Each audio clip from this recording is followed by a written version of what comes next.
Welcome back dear students to institute of dental sciences. Dear students, आज हम denture based polymers के बारे में गुफ्तगू करेंगे कि हमारे पास डेंचर बेस्ड पॉलीमर्स और या डेंचर बेस्ड मटेरियल्स क्या चीज़ हैं। तो अगर आप हमारे चैनल पर नए हैं तो जल्दी से चैनल को सब्सक्राइब कर दें, साथ ही बेल के आइकन को प्रेस करें ताकि हमारी हर अपडेट आप तक पहुंच जाए। तो चलते हैं अपने लेक्चर की तरफ। सबसे पहले तो हमें जो है डेंचर बेस्ड मटेरियल की डिवीज़न के बारे में पता होना चाहिए कि डेंचर बेस्ड मटेरियल है क्या चीज़। इससे पहले हम इसकी डेफिनेशन की बात कर लेते हैं कि डेंचर बेस क्या चीज़ है। तो डेंचर बेस जो है ये आपके डेंचर का वो हिस्सा होता है जो आपके सॉफ्ट टिश्यूज़ पर जो है लाई करता है, उन पर क्या करता है, रेस्ट करता है, ठीक है। और इनके अंदर आपके आर्टिफिशियल टीथ इंक्लूड नहीं होते। समझ आई? Does not include the artificial teeth. तो डेंचर बेस जो है फिर ये हमारे पास दो तरह के होते हैं। एक मेटेलिक डेंचर बेस होते हैं जिस तरह से आपको पिक्चर में नज़र आ रहा होगा। दूसरा हमारे पास होता है पॉलीमेरिक, जिस तरह नीचे वाली हल्की पिंक कलर में आपको शेप नज़र आ रही है। तो डेंचर बेस्ड मटेरियल दो टाइप्स में डिवाइड किए जाते हैं। एक हमारे पास मेटेलिक आता है, दूसरा पॉलीमेरिक आता है, ठीक है। तो मेटेलिक में हमारे पास आते हैं gold alloys, cobalt, chromium alloys, ठीक है। पॉलीमेरिक में हमारे पास आता है एक्रेलिक पॉलीमर्स। उसके बाद डेफिनेशन मैंने आपको पहले बता दी कि आपके डेंचर का वो हिस्सा जो सॉफ्ट टिश्यूज़ पे रेस्ट करता है और इसके अंदर आपके आर्टिफिशियल टीथ इंक्लूड नहीं होते, ठीक है। Denture base is that part of the denture that rests on the soft tissues and does not include the artificial teeth. 1940 से पहले पहले हमारे पास कुछ ऐसे कंपाउंड्स थे, कुछ ऐसे मटेरियल्स थे जिनको as a denture based material के तौर पर इस्तेमाल किया जाता रहा है। तो उनमें हमारे पास वेल्कनाइट आता है, निट्रोसेलुलोज आता है, फिनोल फॉर्मल्डिहाइड आते हैं, विनाइल प्लास्टिक्स वगैरह आते हैं और पोर्सलिन जो है इनको as a denture based material के तौर पर इस्तेमाल किया जाता था, ठीक है। और बाद में हमारे पास तकरीबन 1937 के अंदर इसको जो है डीबीएम ने एक्रेलिक को इंट्रोड्यूस करवाया था। तो 1937 के अंदर एक्रेलिक वगैरह भी इंट्रोड्यूस उस वक्त करा दिया गया था। और उसके अलावा जो दूसरे पॉलीमर्स थे इस वक्त तक by that time were developed, ठीक है। Other polymers developed by that time included vinyl acrylic, vinyl styrene, polystyrene, epoxy nylon, polycarbonate, polyurethane, light activated polyurethane and rubber reinforced acrylics, ठीक है। और आजकल के दिनों में जो सबसे ज़्यादा यूनिवर्सली जो एक्सेप्टेड है डेंचर बेस्ड मटेरियल वो है एक्रेलिक का, जिसको 1937 के अंदर इंट्रोड्यूस किया गया था, ठीक है।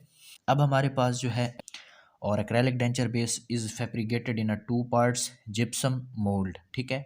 मोल्ड की अगर हम बात करें तो मोल्ड जो है ये किस तरह से प्रोड्यूस होता है, by investing the wax trial dentures on which the artificial teeth are mounted. ये मोल्ड हमारे पास किस तरह से प्रोड्यूस होता है कि जो आपके पास इन्वेस्टिंग वैक्स होती है ना, ठीक है, उनके जो है डेंचर वगैरह बनाए जाते हैं और उन पर जो आर्टिफिशियल टीथ को माउंट किया जाता है, ठीक है।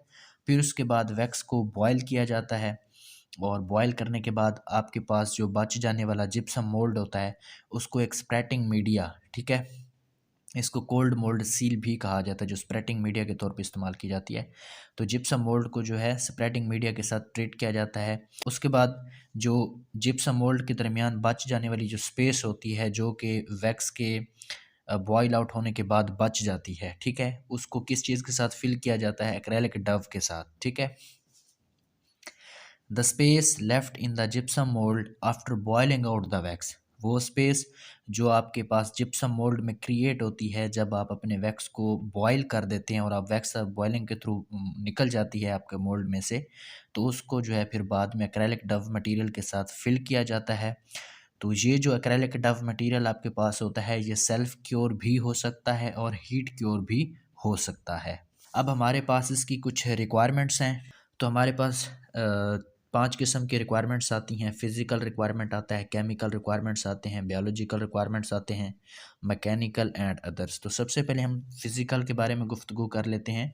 फ़िज़िकल नाम से ही ज़ाहिर है जो चीज़ हमें सामने नज़र आ रही होगी, फ़िज़िकली जो चीज़ हम देख सकते हैं। तो फ़िज़िकली हमारे पास कौन कौन से रिक्वायरमेंट्स हैं कि फ़िज़िकली किस तरह होना चाहिए। फ़िज़िकली जो है इसकी नेचुरल अपीयरेंस होनी चाहिए, ठीक है, और इसकी जो ट्रांजिशन टेम्परेचर है उनको हाई होना चाहिए। इसकी जो डायमेंशनल स्टेबिलिटी है वो भी गुड होनी चाहिए और स्पेसिफिक ग्रेविटी जो है वो लो होनी चाहिए ताकि जो आपने मुंह में ये लगाया हुआ है डेंचर वगैरह वो गिर के बाहर ना आ जाए ग्रेविटी की वजह से। तो इसकी जो स्पेसिफिक ग्रेविटी है वो भी लो होनी चाहिए। इसकी जो थर्मल कंडक्टिविटी है वो हाई होनी चाहिए और इसको रेडियो पैक होना चाहिए। ठीक है, तो ये रेडियो पैक, थर्मल कंडक्टिविटी और स्पेसिफिक ग्रेविटी के पॉइंट्स आपके पास एमसीक्यूज़ में आ जाएंगे। अब हमारे पास आता है केमिकल रिक्वायरमेंट्स।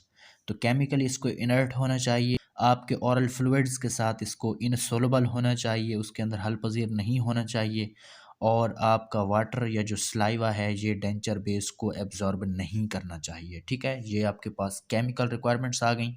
अब हमारे पास हैं बायोलॉजिकल रिक्वायरमेंट्स। बायोलॉजिकल रिक्वायरमेंट्स की अगर हम बात करें तो अनमिक्स या अनक्योर्ड स्टेट के अंदर ये टेक्नीशियन के लिए या जो इसके साथ ट्रीट कर रहा है वो उसके लिए हार्मफुल नहीं होना चाहिए। ठीक है, और जब इसका डेंचर आप बना लें और पेशेंट के मुंह के अंदर लगा दें तो ये पेशेंट को इरिटेंट भी ना करे और पेशेंट के लिए टॉक्सिक भी ना हो। ठीक है, अगर कभी कभार एब्जॉर्प्शन की किसी किस्म की कोई जो है उसमें अक्रेंस हो जाती है या डिग्री ऑफ अब्जॉर्प्शन कभी अकर हो जो आपका डेंचर बेस है, तो वो आपके बैक्टीरियल या फंजाई की ग्रोथ को सस्टेन ना करे, यानी कि उसको बरकरार ना रखे, बैक्टीरिया की ग्रोथ ना होने दे, फंजाई की ग्रोथ ना होने दे। ठीक है, मैकेनिकल रिक्वायरमेंट्स में हमारे पास मैकेनिकली जो है इसकी जो मॉडुलस ऑफ इलास्टिसिटी है, मॉडुलस ऑफ इलास्टिसिटी का आपको पता होगा, ratio of the stress to strain.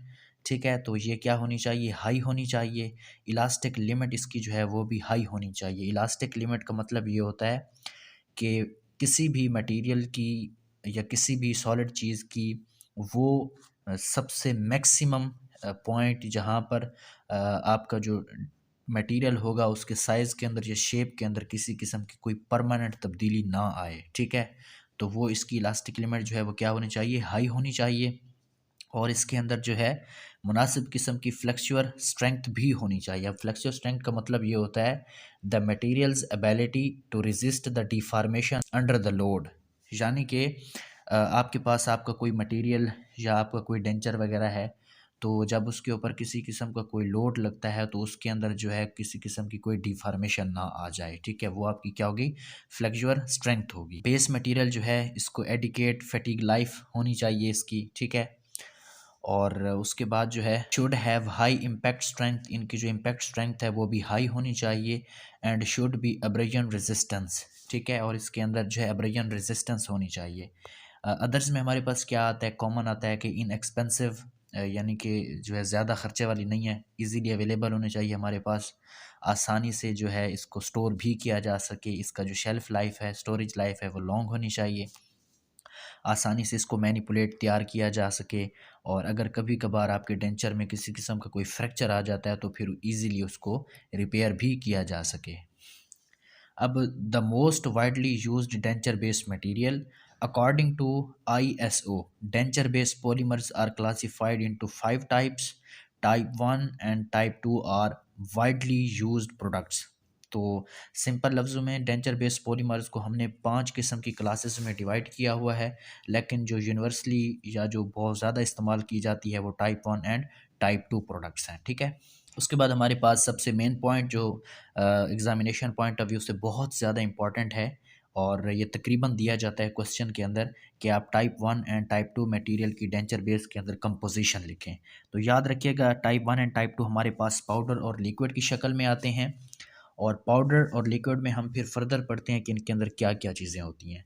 तो पाउडर के अंदर जो शॉर्टकट फार्मूला इसको याद रखने का है वो है PIP। ठीक है, P से पॉलीमर, I से इनिशिएटर और P से पिगमेंट्स। ठीक है, तो पॉलीमर में हमारे पास आता है पॉलीमिथाइल मीथाक्राइलेट बीड्स आते हैं, इनिशिएटर में हमारे पास बेंजाइल पेरोक्साइड आते हैं, और पिगमेंट्स में हमारे पास आते हैं साल्ट्स ऑफ आयरन, कैडमियम और ऑर्गेनिक डाइज। इसका पाउडर का शॉर्टकट फार्मूला है पिप। ठीक है, तो आपने इसको लाजमी याद रखना है। लिक्विड में हमारे पास क्या आता है, मोनोमर आते हैं, क्रॉस लिंकिंग एजेंट आते हैं, इनहिबिटर्स आते हैं और एक्टिवेटर्स आते हैं। इसका जो शॉर्टकट मैंने फार्मूला बनाया हुआ है वो है मीका। ठीक है, M से मोनोमर, I से इनहिबिटर, C से क्रॉस लिंकिंग एजेंट और A से एक्टिवेटर। ठीक है, तो मीका को आपने लिक्विड के लिए याद रख लेना है। मोनोमर में हमारे पास क्या आते हैं, मिथाइल मीथाक्राइलेट आता है, क्रॉस लिंकिंग एजेंट में हमारे पास आते हैं इथाइलिन ग्लाइकोल डाई मीथाक्राइलेट, इनहिबिटर्स आपके पास हाइड्रोक्विनोन होते हैं, और एक्टिवेटर आपके पास होते हैं डाई मिथाइल पीटोलोआइडीन। ठीक है। अब हमारे पास आ गया डिफ्रेंशिएट बिटवीन पॉलीमिथाइल मिथाक्राइलेट, यानी कि difference between polymer and monomer. याद रखिएगा, पॉलीमर आपके पास होते हैं पाउडर के अंदर और मोनोमर होते हैं आपके पास लिक्विड के अंदर। तो पॉलीमर क्या होता है, पॉलीमर की जो शक्ल है, अपीयरेंस है, वो किस तरह से होनी चाहिए, वो किस तरह की होती है, वो क्लियर और ग्लास लाइक होती है, ठीक है।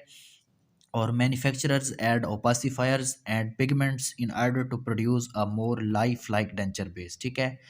जो मैन्युफैक्चरर्स इसको तैयार करने वाले होते हैं वो इसमें कुछ पैसिफायर्स और कुछ पिगमेंट्स वगैरह ऐड कर देते हैं ताकि हमारे पास जो है life like denture base produce हो, ठीक है। पिंक पिगमेंट जो होते हैं ये मोस्ट कॉमनली यूज्ड किए जाते हैं और पिंक पिगमेंट्स जो हैं ये साल्ट ऑफ कैडमियम होते हैं। Pink pigments have good colour stability और पिंक रखने का मकसद ये होता है कि ये आपके ओरल टिश्यूज़ के साथ जो है थोड़ा सा मैच कर जाए, ठीक है। अब हमारे पास है monomer methyl methacrylate, major component of liquid, ठीक है। एमसीक्यूज़ के हवाले से पूछा जा सकता है कि लिक्विड का जो मेजर कंपोनेंट है वो क्या है, तो आप बता सकते हैं, वो आपसे एमसीक्यूज़ में पूछ सकता है मोनोमर या फिर मिथाइल मिथाक्राइलेट, तो आपको पता होना चाहिए मोनोमर या मिथाइल मिथाक्राइलेट एक ही बात है। अच्छा, इसकी जो अपीयरेंस होती है वो क्लियर होती है, लेकिन ये जो है कलरलेस होती है और इसकी विस्कोसिटी जो होती है लो होती है, ठीक है। और इसके बॉइलिंग पॉइंट की अगर हम बात करें तो वो 100.3 डिग्री सेंटीग्रेड है। और एक्टिवेशन किससे इसकी की जाती है, या इसकी जो है हीट से की जाती है या केमिकल मींस के थ्रू की जाती है, ठीक है। और इसमें क्या होता है, मिथाइल मिथाक्राइलेट जो है वो पॉलीमराइज हो जाता है पॉलीमिथाइल मिथाक्राइलेट के अंदर, ठीक है। अब हमारे पास क्रॉस लिंकिंग एजेंट हमारे पास कौन से होते हैं, इथाइलिन ग्लाइकोल डाइमिथाक्राइलेट, ठीक है। तो इनका क्या काम होता है क्रॉस लिंकिंग एजेंट्स का, ये हमारी फिजिकल प्रॉपर्टीज़ को इम्प्रूव करते हैं। इनहिबिटर्स हाइड्रोक्विनोन, इनका क्या काम होता है, ये शेल्फ लाइफ को क्या करते हैं, इम्प्रूव करते हैं। और जो हमारे पास एक्टिवेटर होते हैं, यानी कि डाई मिथाइल पी टोलो आइडीन जो हैं, ये क्या काम करते हैं, ये या तो सेल्फ क्योरिंग के अंदर इस्तेमाल होते हैं या फिर ऑटो पॉलीमराइजिंग मटेरियल्स के अंदर इस्तेमाल किए जाते हैं, ठीक है। अब हमारे पास है हीट क्योरिंग मटेरियल्स में, इसमें जो क्या आता है हमारे पास, सबसे पहले आता है मिक्सिंग, फिर हमारे पास आता है स्टेज ऑफ मिक्स, और फिर उसके बाद हमारे पास क्योरिंग और क्योरिंग साइकिल्स वगैरह। तो आज जो है हम पढ़ने वाले हैं मिक्सिंग और स्टेजेस ऑफ मिक्सिंग। मिक्सिंग की अगर हम बात करें तो इसमें पाउडर और लिक्विड को मिक्स किया जाता है ताकि हमारे पास जो है एक डफ बन सके, ठीक है। पाउडर और लिक्विड को जो है एक ख़ास किस्म की रेशो के अंदर मिक्स किया जाता है, किस मकसद के लिए, ताकि हम जो है अपने उस मिक्सचर को वर्क के काबिल बना सकें और उसकी डायमेंशनल स्टेबिलिटी हासिल कर सकें। तो इसमें क्या होता है कि जो हमारे पास मोनोमर्स होते हैं वो 21% यानी कि 21% बाय वॉल्यूम श्रिंकेज में चले जाते हैं जब इनको पॉलीमर के अंदर कन्वर्ट किया जाता है। तो एमसीक्यूज आपसे पूछा जा सकता है कि जब मोनोमर को पॉलीमर के अंदर कन्वर्ट किया जाता है तो उनके अंदर बाय वॉल्यूम कितने परसेंट श्रिंकेज आती है, तो वो आपने बतानी है 21%, ठीक है। तो for workable mixture and low shrinkage powder और लिक्विड रेशो क्या होनी चाहिए। अब जो आप पाउडर और लिक्विड जो है मिक्स कर रहे हैं, जब आप पाउडर और लिक्विड को, तो आपके पास वर्केबल मिक्सचर किस तरह प्रोड्यूस होगा और लो श्रिंकेज के साथ किस तरह प्रोड्यूस होगा, जब आपके पाउडर की जो रेशो होगी वो 2.5 होगी और आपके लिक्विड की जो रेशो होगी वो 1 होगी बाय वेट, ठीक है। और इसके अंदर जो वॉल्यूमेट्रिक श्रिंकेज आती है वो 5 to 6% होती है। उसके बाद हमारे पास है स्टेजेस ऑफ मिक्स। तो मिक्सिंग की स्टेजेस कौन कौन सी हैं, ये बहुत इंपॉर्टेंट टॉपिक है। और हमारे पास इसमें 3 स्टेजेस आती हैं, Sandy stage, स्ट्रिंगी stage and Dove stage, ठीक है। तो आपकी जो पैकिंग होगी वो डव स्टेज के अंदर अंदर या डव स्टेज से पहले पहले तैयार हो जानी चाहिए। अगर डव स्टेज से आपकी पैकिंग डिले हो गई या आपने डव स्टेज के प्रोड्यूस होने से पहले पहले तक पैकिंग नहीं की, तो आपका मटेरियल जो है वो टफ़ हो जाएगा, रबरी हो जाएगा और आपका जो है वो तकरीबन मटेरियल हार्ड हो जाएगा, यानी कि वो काम के काबिल नहीं रहेगा, ठीक है। और इसमें क्या होता है, अच्छा, सैंडी से स्ट्रिंगी और स्ट्रिंगी से डव स्टेज के अंदर की जो तब्दीलियाँ आती हैं ये फिज़िकल चेंजेस की वजह से होती हैं मिक्सचर के अंदर, ठीक है। तो ये भी याद रखिएगा, आपसे एमसीक्यूज़ में पूछ सकते हैं कि आपके मिक्सचर के अंदर जो सैंडी, स्ट्रिंगी और डव स्टेजेस की जो ट्रांजिशन होती है वो किस वजह से होती है, फिज़िकल चेंजेस की वजह से, केमिकल चेंजेस की वजह से, मैकेनिकल चेंजेस की वजह से। तो जो आपकी बुक बता रही है वो है फिज़िकल चेंजेस, ठीक है। अब हमारे पास है क्योरिंग। आज हम जो है क्योरिंग और क्योरिंग साइकिल्स पढ़ेंगे। और पार्ट 2 के अंदर इंशाल्लाह हम जो है फर्दर इसका जो बाकी बच जाने वाला हिस्सा है डीफ्लास्किंग से आगे आगे वो हम कवर करेंगे। तो क्यूरिंग की अगर हम बात करें तो फिलिंग के बाद जब आपने मोल्ड को फिल कर लिया डव मटेरियल के साथ, तो आपका जो नेक्स्ट स्टेज होगा वो क्या होगा, मोनोमर को पॉलीमराइज करना। ठीक है, एमसीक्यूज है आपका कि जब आप मोल्ड को डव के साथ जो है फिल कर लेते हैं तो नेक्स्ट आपकी स्टेज कौन सी होती है, तो वो आपकी स्टेज होती है मोनोमर को पॉलीमराइज करने की। Curing is carried out either in water bath और इन एन एयर ओवन। जो क्यूरिंग होता है ये भी एमसीक्यूज है, वो किस में कैरिड आउट किया जाता है, वाटर बाथ के अंदर भी और एयर ओवन के अंदर भी इसमें जो है कैरी आउट किया जाता है। हमारे पास डिफरेंट जो है साइकिल्स मौजूद होते हैं। ठीक है, और following points must be kept under the consideration when choosing an appropriate curing cycle. तो क्यूरिंग मुनासिब किस्म का क्यूरिंग साइकिल जब हम चूज़ कर रहे होते हैं, हमारे पास जो है कुछ जो नीचे दिए गए पॉइंट्स हैं 4 पॉइंट्स, इनको जो है आपने जहन में रखना होगा। तो वो कौन कौन से हैं जो आपको आपकी बुक बता रही है, वो है कि बेंजाइल पर oxide initiator forms free radical above 65 degree centigrade. Above 65 degree centigrade जो आपके इनिशिएटर्स होते हैं, यानी कि आपके पास जो बेंजाइल पेरोक्साइड है वो क्या काम करते हैं, फ्री रेडिकल्स प्रोड्यूस करते हैं अगर 65 डिग्री सेंटीग्रेड से अबव चले जाएं। Polymerization reaction is highly exothermic, आपका एमसीक्यूज है।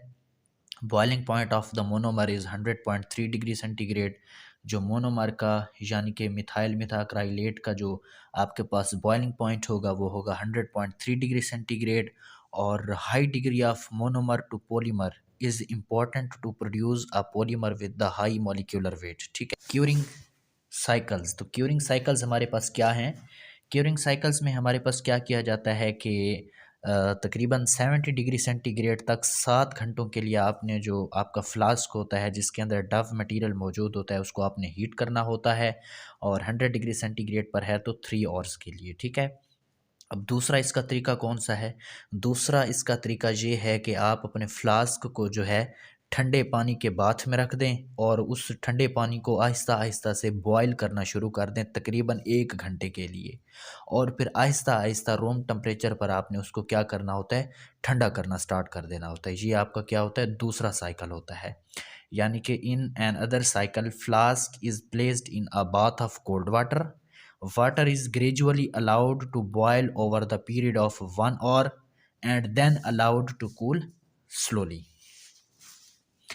Very few manufacturers recommended that the flask containing dove is directly placed into the boiling water as it will raise the temperature of the dove to 150 degree centigrade. बहुत ही कम manufacturers जो इसको denture based materials वगैरह को तैयार करते हैं, मतलब manufacturer से मुराद आपके जो डेंटल लैब वाले हजरात होते हैं, तो वो बहुत कम ही इस बात को रेकमेंड करते हैं कि आप फ्लास्क को जो है डायरेक्टली बॉइलिंग वाटर के अंदर रखते हैं, क्योंकि इसकी वजह से जो आपके डव मटेरियल का जो टेम्परेचर होता है वो 150 डिग्री सेंटीग्रेड तक चला जाता है।